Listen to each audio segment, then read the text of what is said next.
이 시간 질문 하나 던지겠습니다. 사랑하는 성도 여러분, 여러분은 하나님의 양이십니까? 맞습니까? 오늘 하나님은 당신의 양들에게 이렇게 말씀하십니다. 요한복음 10장 27절. 내 양은 내 음성을 듣는다. 내 양은 내 음성을 듣는다. 정말 하나님의 양이라면 제발 목자 되신 하나님의 음성을 듣는 우리 모두 되기를 주의 이름으로 축원합니다. 그분의 음성을 듣지 않는다. 그분의 음성을 들은 지 오래되었다. 따라합시다. 상당히 수상한 사람입니다. 하나님의 음성을 듣는 자가 목자요 양이라 말씀하셨는 이 관계성을 주님은 거듭거듭 말씀하시는데, 그 말씀을 들은 지 오래되었습니다. 그 말씀이 들리지 않습니다 라는 말이 우리 안에서 고백되고 있다면 그는 상당히 수상한 사람입니다. 요한일서 4장 8절에 말씀하십니다. 나는 사랑이니라. 하나님은 우리에게 사랑 되신 아버지의 모습을 드러내고 계십니다. 하나님께서 여러분을 사랑하심을 아신다면 아멘. 아시죠? 그런데 왜 하나님이 나를 사랑하실까요? 주님은 분명히 말씀하십니다. 너는 나의 아들이다. 너는 나의 딸이다. 그래서 나는 너를 사랑한다. 여러분이 예수님을 나의 구주로 인정하는 순간 우리 모두는 하나님의 자녀가 되었습니다. 영접하는 자, 곧 그 이름을 믿는 자에게는 하나님의 자녀가 되는 권세를 주셨다. 이것이 하나님의 선언이라는 말입니다. 하나님의 자녀이기에 하나님은 영원히 여러분을 사랑하시며 그 사랑은 끊어지는 법이 없습니다. 절대 잊지 않기를 원합니다. 첫째, 따라합시다. 하나님은 나의 아버지이십니다. 너는 내 자녀란다. 너는 내 아들이란다. 너는 내 딸이란다. 주님은 오늘도 우리에게 말씀하십니다. 살아가는 많은 사람들을 봅니다. 그런데 어떤 분들은 형편과 그들의 처지가 좋지 않음에도 불구하고 당당하게 의젓하게 살아가는 이들이 있습니다. 근데 어떤 분은 모든 환경이 다 있다 한들 의젓함과 당당함이 없이 살아가는 사람들이 있더라는 거예요. 그 모든 문제의 해결이 어디 있는지 아십니까?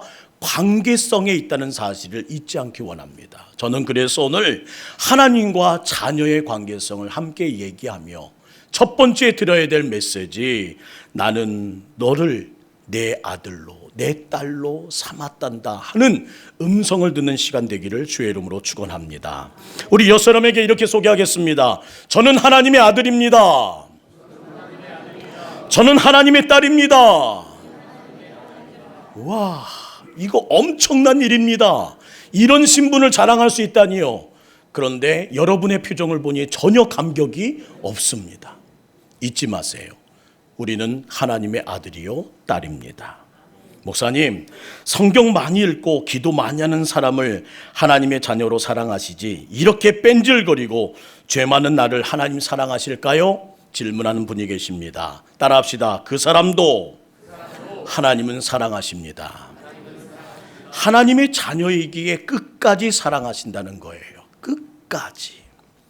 한 매력적인 자매가 있었습니다. 학력도 집안 배경도 몸매도 품이 있는 자매가 결혼을 했습니다. 얼마 후 배가 부르기 시작합니다. 음식 냄새만 맡아도 구역질이 납니다. 무슨 일이 생긴 걸까요? 임신했습니다. 누가 이 매력적인 자매를 이렇게 구역질하는 자매로 만들었습니까? 배 안에 있는 녀석이. 엄마 배가 축구공인전합니다. 배를 뻥뻥 차기 시작하는데 놀라다 일어난 엄마는 벌떡 일어나 잠을 설칩니다. 6개월 정도 지나면 이게 웬일이에요? 그렇게 매력 있던 여성이 배가 불러 이곳저곳 살이 터지기 시작하니까 긁기 시작합니다. 매력적인 여성의 모습은 이제 더 이상 찾아보기가 힘들어졌습니다. 누가 이렇게 만들었습니까? 배 안에 있는 녀석이. 그 품이 있던 자매의 걸음걸이가 이제는 오리걸음을 걷습니다. 누가 이렇게 만들었습니까? 배 안에 있는 그 녀석이. 10달쯤 되면 이제 바로 누울 수 없어서 깊은 잠도 청할 수가 없습니다. 드디어 그 아이가 세상에 태어납니다. 엄마는 반절 죽습니다. 비명을 질러요. 주변에서는 아우성을 칩니다. 조금 그 말이 선포될 때마다, 들려질 때마다 죽음의 길을 왔다 갔다 합니다. 누가 이렇게 만들었습니까? 배 안에 있는 그 녀석이. 그 녀석은 나오자마자 엄마 그동안 수고하셨어요 하면서 꽃다발을 증정하는 것이 아니라 똥다발을 갖다 주면서 엄마에게 자기의 태어남을 신고합니다. 이 녀석은 염치도 없습니다. 1시간 반마다 젖달라고 울어댑니다. 정상적인 사람도 2시간마다 일어나면 미친다고 하더라고요. 이 철딱선이 없는 녀석은 아기를 낳는 동안 죽음의 길을 왔다 갔다 한 엄마를 향해 울어만 댑니다. 말라가는 새댁을 보라보며 힘들어하는 새댁을 보라보며 옆에서 지켜보던 이웃집 아줌마가 참다가 입을 엽니다. 새댁 뭐 그리 억지럽게 키우고 그냥 갖다 버려. 엄마는 뭐라고 할까요? 빙그레 웃으면서 그 고통을 참아내며 이렇게 말합니다. 귀한 아이를 버리다니요. 이 아이는 나의 생명입니다. 이 아이는 나의 분신이요 나의 전부예요. 아주머니. 우리 이사야 49장 15절 말씀을 읽어볼까요? 29장 45절 15절 시작. 여인이 어찌 그 젖먹는 자식을 잊겠으며 긍휼히 여기지 않겠느냐. 그들은 혹시 잊을지라도 나는 너를 잊지 않게 할 것이라. 사랑하는 성도 여러분, 여러분이 하나님 말씀을 듣지 않고 기도하지 않고 죄만 찾아다닌다고 하여 하나님이 여러분을 버리실 것 같습니까? 결코 그런 일 없습니다. 여러분은 자신을 포기할 수 있습니다. 심지어 모질은 어머니는 여러분을 버릴 수 있습니다. 하지만 하나님은 이렇게 말씀하십니다. 그들이 혹시 잊을지라도 나는 너를 잊지 아니할 것이다. 이것이 바로 하나님의 아들, 딸에게 주시는 아버지의 약속입니다. 태양을 보십시오. 구름을 보십시오. 바람을 보십시오. 나무를 보십시오. 그 모두가 하나님이 우리를 사랑하신다는 증거 아니겠습니까? 누가 태양을 하늘에 매달아 두었습니까? 여러분이 구름을 띄우셨나요? 바람을 불게 하셨나요? 나무를 심으셨나요? 아니요. 모두 자녀를 위한 하나님의 선물입니다. 떠오르는 태양을 보며 하나님의 사랑을 느낀다면 당신은 인물입니다. 내 주위를 바라보며 모든 것이 하나님의 스타일입니다 라고 말할 수 있다면 당신은 영적 거장입니다. 그러나 아무리 하나님의 사랑이 주위에 펼쳐지고 보여진다 할지라도 하나님의 사랑을 느끼지 못하면 자녀라면 당신은 눈이 감긴 사람입니다. 오늘 이 시간 하나님의 깊은 사랑을 경험할 수 있는 여러분 되기를 주의 이름으로 축원합니다. 새해를 열어가는 이때 우리는 함께 기도하기 원합니다. 하나님, 나를 사랑한다는 사실을 깨닫게 하여 주옵소서. 그 사랑에 내가 푹 잠기게 하여 주옵소서. 그 사랑을 느끼게 하여 주옵소서. 그래야 성도가 성도답게, 자녀가 자녀답게 살 수 있다는 말입니다. 하나님은 나의 아버지십니다. 믿으시면 아멘. 그 진리 앞에 그 진리를 붙들고 하나님의 거룩한 은혜 가운데 내일을 열어가는 여러분 되기를 주의 이름으로 축원합니다. 건강한 자녀는 이렇게 고백합니다. 하나님은 누구보다 나를 사랑하셔. 예수님께서 공생활을 시작하실 때에 세례 요한에게 세례를 받으셨습니다. 그때 하늘로부터 소리가 들린 것이 오늘 우리가 읽은 본문의 내용이에요. 10절, 11절 말씀 함께 읽을까요? 시작. 곧 물에서 올라오실새 하늘이 갈라짐과 성령이 비둘기같이 자기에게 내려오심을 보시더니 하늘로부터 소리가 나기를 너는 내 사랑하는 아들이라 내가 너를 기뻐하노라 하시니라. 그 소리를 다른 사람이 들었을까요? 아니면 예수님만 들었을까요? 그 목소리는 예수님만 들은 소리였습니다. 다른 사람에게는 그냥 큰 소리로 울렸던 소리에 불과했어요. 그런데 마태복음, 마가복음, 누가복음에는 이 음성이 동일하게 기록되어 있습니다. 예수님만 들은 말씀인데 어떻게 이렇게 여러 책에 기록될 수 있었을까? 따라합시다. 예수님이 자주 말씀하셨다. 여러분은 얼마나 자주 말씀하십니까? 하나님은 누구보다 나를 사랑하시오. 나는 하나님의 기쁨이야. 여러분, 이 말을 여러분의 평생에 얼마나 사용해 보셨습니까? 얼마나 자주 말하고 계시나요? 오히려 나는 가만히 있는데 주로 옆에 있는 분들이 이 사실을 말해줍니다. 맞지 않아요? 당신은 사랑받기 위해 태어난. 나는 침묵하고 있고 내가 말하지 않으니 오직 답답하니 주변에 있는 사람들이 나에게 알려줍니다. 하나님은 누구보다 당신을 사랑하십니다. 여러분은 특별한 하나님의 기쁨이 되는 존재입니다. 저는 여러분이 이 고백을 할 수 있는 날이 오늘부터 시작되기를 주의 이름으로 축원합니다. 따라합시다. 하나님은 누구보다 나를 사랑하십니다. 나는 하나님의 기쁨이 됩니다. 성도 여러분, 건강한 자녀 뭘 보면 알아요? 자녀가 하는 고백을 들으면 알 수 있습니다. 건강한 자녀 이렇게 말합니다. 엄마 아빠가 날 무지 사랑하나 봐. 이게 건강함이에요. 아픈 자녀는 뭐라고 말합니까? 엄마 아빠는 나만 미워해. 이게 아픈 자의 호소라는 거예요. 여러분의 고백을 확인해 보십시오. 건강한 자녀입니까? 아픈 자녀입니까? 예수님은 하나님이 나를 사랑하신다는 음성이 있었기에, 확신이 있었기에 십자가의 길도 당당하게 걸어갈 수 있는 건강한 자녀였습니다. 그 음성이 십자가의 첫걸음이었습니다. 그 음성이 없는 사람은 주의 일을 할 수 없습니다. 그 확신이 없는 사람은 어떠한 위대한 일도 올해 감당할 수 없다는 사실을 놓치지 않기 원합니다. 저는 여러분이 큰 일을 감당하기 원한다면 이 음성과 확신을 회복하기를 축원합니다.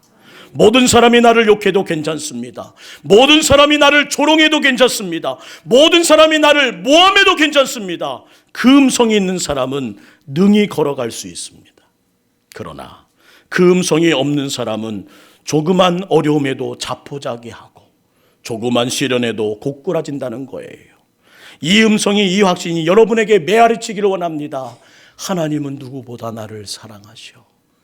나는 하나님의 기쁨이 양양양양양. 예수님은 가진 재산이 없었어요. 그럼에도 언제나 자존감 높은 이야기를 하십니다. 나는 세상의 빛이다. 나는 선한 목자다. 나는 빛나는 새벽별이다. 나는 부활이요 진리다. 생명이다. 제자들이 부인하고 떠나가도 절망하지 않았고 수많은 무리들이 조롱하고 무시했지만 마음이 무너지지 않았다는 겁니다. 하나님은 누구보다 나를 사랑하신다.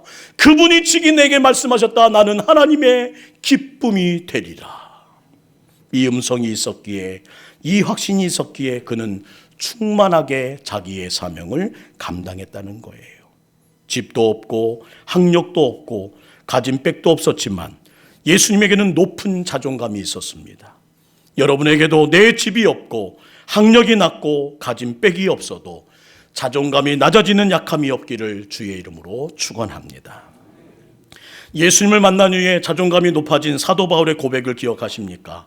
아프던 자녀였던 바울은 건강해졌습니다. 그리고 말한 한마디, 내가 이전에 가졌던 모든 것을 나는 배설물로 여길 것입니다. 표현이 좋아서 배설물이지 한마디로 이거 아닌가요? DDONG, 똥덩어리. 나는 어느 대학 나왔어?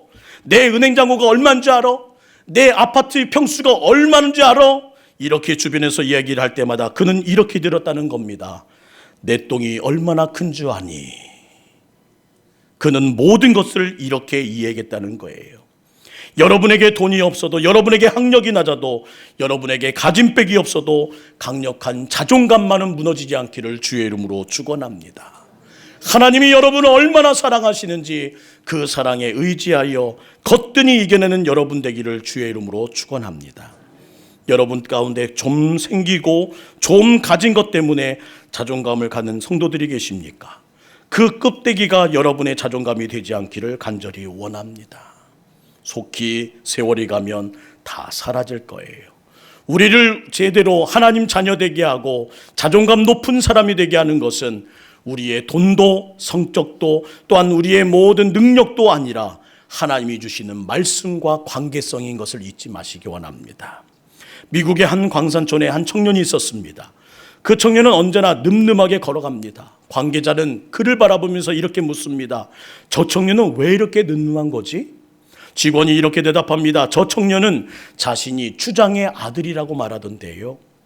사랑하는 성도 여러분, 추장의 아들도 자존감 있게 멋지게 늠름하게 걸어갑니다. 근데 왜 온 천지를 창조하신 하나님의 자녀이신 여러분이 이렇게 자존감 없는 모습으로 축 늘어져 계시는가요? 저는 새해를 준비하는 이때 다시 한번 하나님의 은혜로 하나님의 거룩한 주시는 자존감을 회복하여 여러분 주의 음성 가운데 살아나는 거룩한 은혜가 있기를 주의 이름으로 축원합니다. 누가 미켈란젤로의 작품에 손을 대겠습니까? 누가 김소월의 시에 손을 대겠습니까? 하나님이 나를 만드시고 보시기에 심히 좋았다 말씀하셨는데 누가 나에 대해 감정평가를 한다는 말입니까? 너는 내 것이다, 보기에 심히 좋구나, 하나님이 보기 좋다 말씀하시는데 사람들이 보는 눈이 뭐 그리 중요하단 말입니까? 자존감은 외모에 있지 않습니다. 나의 자존감은 돈에 있지 않습니다. 나의 자존감은 실력에서 나오지 않습니다. 우리의 자존감은 오직 하나님이 나를 사랑하신다는 그 존재감에 실체에 있다는 사실을 잊지 마시고 오늘 이 음성이 여러분의 가슴에 새겨지기를 주의 이름으로 축복합니다. 미국에 사는 유대인들을 2~3%밖에 되지 않아요. 근데 미국 경제의 50%를 좌지우지하는 사람들로 서 있습니다. 뉴욕에 있는 보석상은 대부분 유대인 겁니다. 미국 경제를 좌지우지하여 정치, 경제, 문화, 예술 모든 분야에 우뚝 섰습니다.